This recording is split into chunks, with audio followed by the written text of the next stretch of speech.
आणि मग क्रांती जर विचार केला तर नथुराम गोडसेंचा पण फोटो तुम्ही लावला पाहिजे. कशासाठी?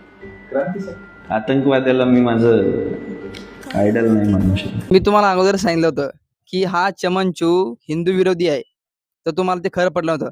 आता तो हा चमनचू का सांगतोय की नथुराम गोडसे हे आतंकवादी होते. मी आतंकवाद्याचा फोटो माझ्या घरात लावत नाही. आणि तुम्हा सर्वांनाच माहिती आहे की महात्मा गांधीचे विचार हिंदूबद्दल कसे होते आणि नथुराम गोडसे यांनी महात्मा गांधीला कोणत्या कारणावर मारले हे सुद्धा तुम्हाला माहिती आहे.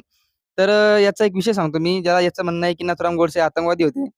तर आतंकवादाचा अर्थ काय असतो मी सांगतो तुम्हाला. आज म्हणजे आतंकवादी तो असतो की जो आपल्या भारतातल्या गोष्टी म्हणजे आपल्या देशातल्या गोष्टी दुसऱ्या देशांना सांगेल की आपल्या देशातल्या काही गोष्टीमुळे दुसऱ्या देशांना फायदा होईल.